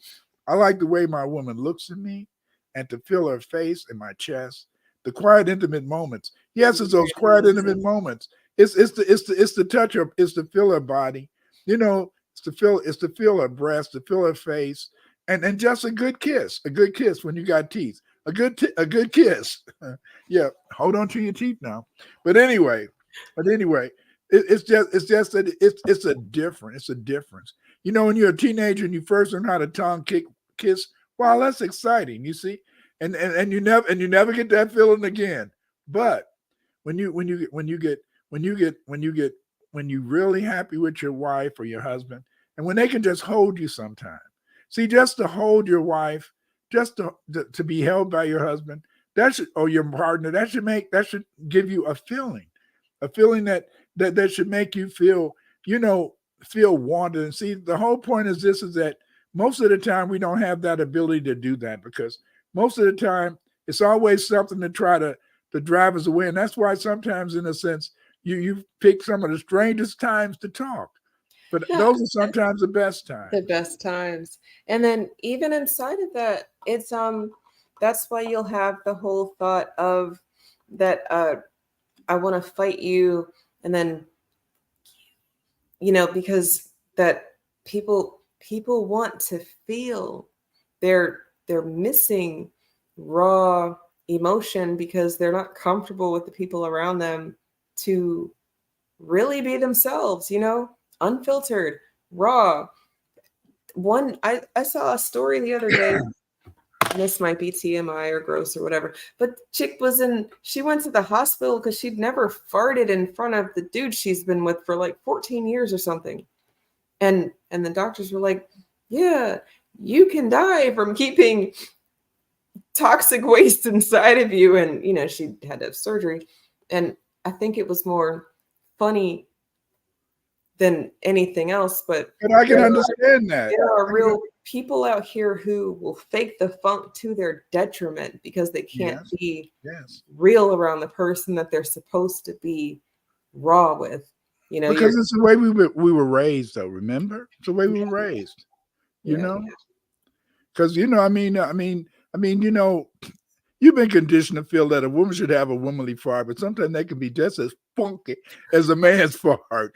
But you be upset because you say, am I having a womanly fart, or is that a manly fart? It's all funky. It's all funky.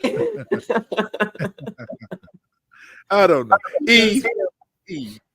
This is it, Eve. Okay. I'm tired of this. Every Wednesday you do something to me and you make us start talking about the real ish. That's why we call this reality check. Did you have a final comment before we close? I think in totality, if you've decided to partner up with someone, whoever it is, as long as they are of age and consenting and a people, your dog and horse and goat and sheep, that you can't do that. I don't care if you speak dog, goat, and sheep. But, if you've decided to partner up with somebody, then if y'all are happy, you will do things. You will do impossible things. And I've seen it. I've seen it happen in strange times, and I've seen it happen when it's supposed to happen. And since it's happened across the board, when people are authentically where they're supposed to be and loving and building and creating, things move. And there are going to be obstacles, because when you're happy, other people don't like that.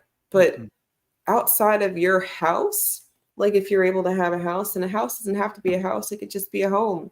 It could just be where y'all are.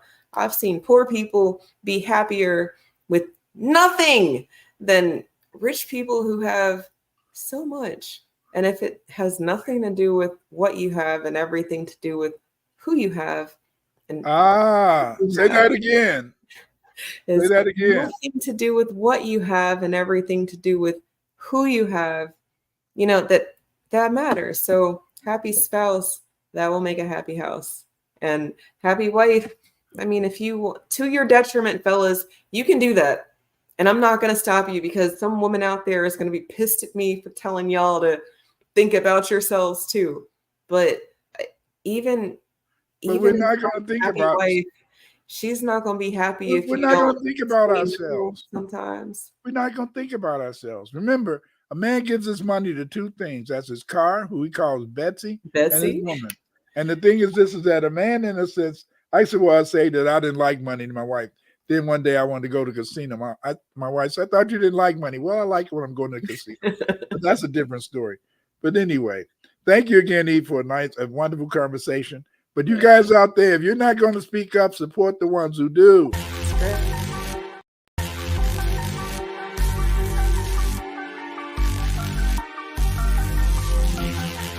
If you're not going to speak up,